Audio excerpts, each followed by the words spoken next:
Hello, this is Iga Milne, the Assistant Director of Cinematic Design on Assassin's Creed Shadows. And I'm Jonathan Dumont, Creative Director of Assassin's Creed Shadows. And today we're going to take a look at our reveal trailer of Assassin's Creed Shadows. From the beginning, we really wanted to try to create this atmosphere of danger. So we're getting glimpses of our Shinobi protagonist, Naoe, as she chases down a target through the shadows. We want it to feel as though she has complete control over her environment, and a real homage to old ninja films where we just get like little glimpses of her in the background, not really sure what we're seeing. And finally we get her incredible reveal here, cloaked in shadows. Naoe is from Iga. She is a farmer warrior, daughter of Fujibayashi Nagato. She is a capable person, let's say that. As we are going to learn in the trailer, she will be taking on a role of protector. All I have ever known in my life. What we're looking at is the province of Iga, the homeland of Naoe. It's isolated a little bit in the mountains, and they were home of the Shinobi. They come from here, or at least a portion of them come from here. And the interesting thing is, once we traveled to Japan and we visited this province, it came very clear how that world came together. Like, so it's sort of isolated in the mountains, sort of kept to itself. It's a very good representation, in my opinion, of that place. Our land. Our customs. My family. Burns in the name of unification. So what we're seeing here are the troops of Oda Nobunaga. In 1579, there was the first attack from Oda Nobunaga's clan, and then in 1581, there was a second attack, a much more violent one, where Iga got crushed. And what we're seeing here is the Oda troops marching into the province of Iga. Bringing split screen into the trailer was part of our attempt at formulating an homage towards a lot of Japanese media and culture. And so we try to incorporate some of that style into the game as well. It's reflected in a lot of our cutscenes and cinematics. And we thought it'd be really cool to bring that on as early as possible. And so we pushed for it in the reveal trailer as well. It allows us to kind of show off both protagonists at various points in their lives and how maybe that relationship can change over time. When we have Yasuke that turns around and says, "You are still a frog in a well who knows nothing of the sea." It is a proverb from Japan. For us, sort of resonates with both their journey. As they open their eyes or know a little bit more, things are not necessarily as they seem. And that's sort of a driving force for them. That's what is going to unite Naoe and Yasuke. That's something that's bigger. The ocean's filled with new ships. So here we're in Sakai, a big port in Japan. The ships that we are seeing are Portuguese ships. They are a version of the black ships, or a lot of the merchant ships that were coming in and out of Japan at this point. A few came to Sakai, but mostly in Nagasaki, but for the sake of the trailer, it's happening in Sakai. Greed. The person we're seeing on screen is Oda Nobunaga. So he is known for being one of the three great unifiers of Japan. A very polarizing character, depending on which side you were. We're seeing Yasuke's first audience here with Oda Nobunaga, and one of the reasons why this meeting could even happen is due to Oda's deep relations with the Portuguese through trade, which resulted in him becoming quite a force to reckon with when it came to the use of Teppo. All this to say, Oda Nobunaga is an incredibly powerful figure at the time, very important to our story as well. There are a lot of speculation about Yasuke's arrival in Japan. The most common one is that Yasuke came in a couple of years before this meeting, and he learned Japanese quite fast, and he was very fluent into the Japanese culture, and it impressed Oda. So his stature, of course, impressed Oda. He was seen as super big.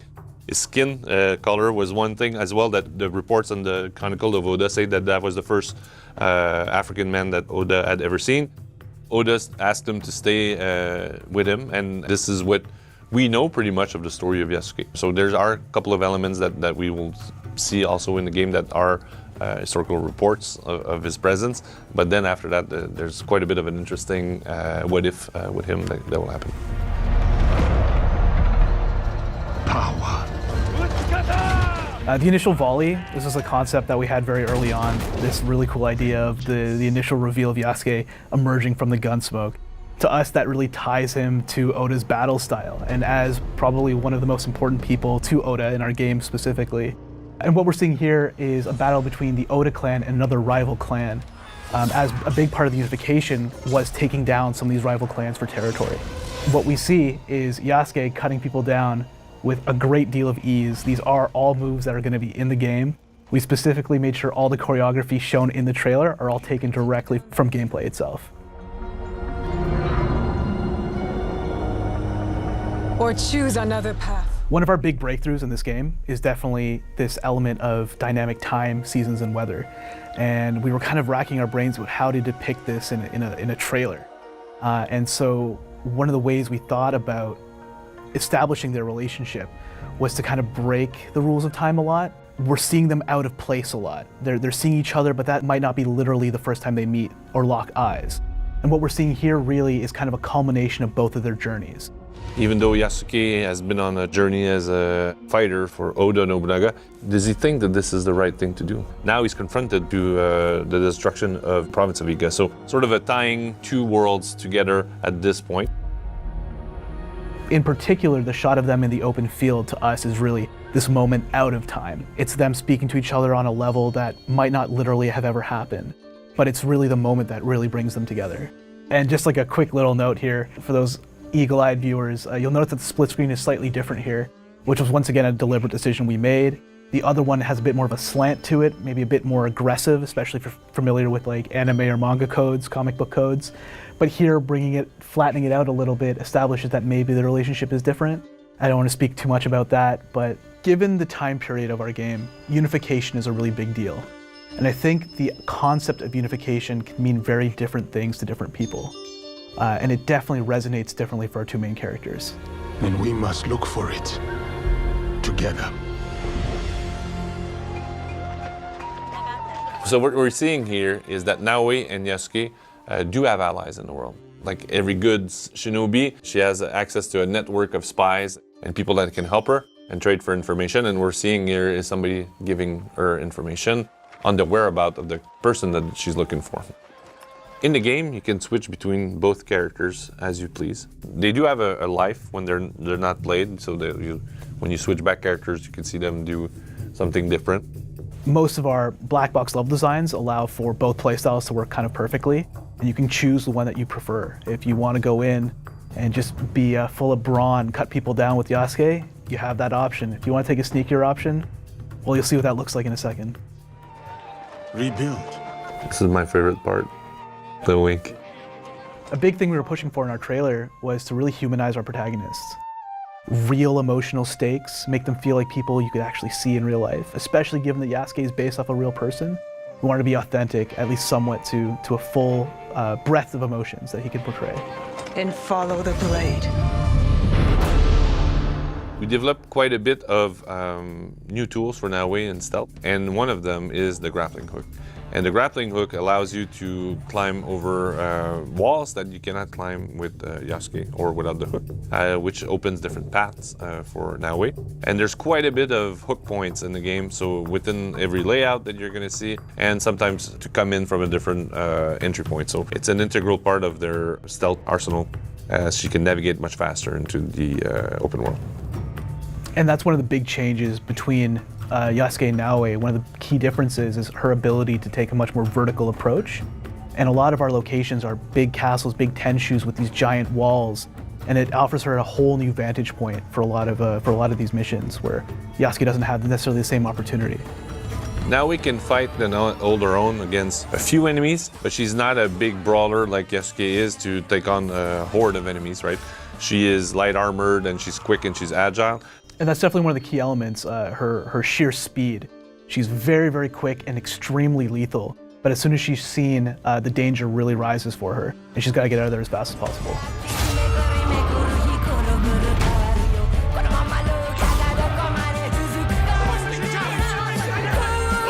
Is destruction in the game, Joe? Are some things breakable in our game, would you say? Yeah, shit is breakable in the game. Part of our dynamic world and the dynamism that we created for Japan, goes also in the low-level destruction. So the weapons that we've put a lot of little technological breakthroughs for our weapons, where you can destroy a large amount of props in the game. You could see him plow through the Suji doors. You could, destroy a full market if you wanted with the Kenobo. Obviously, the goal is still not to break everybody's stuff, but Yasuke can do it as well as Naoe, depending on the weapons they're using. That's right. Yasuke is not the only one that can break through those shoji doors. Naoe can assassinate people through them. This is a weapon that Yasuke can carry around in the game. It's called a Kenobo. It's a very heavy weapon that does a lot of damage.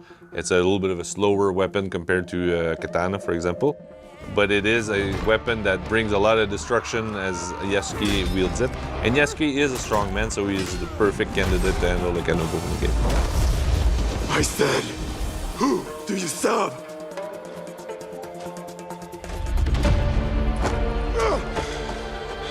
We are the shadows. That served the light.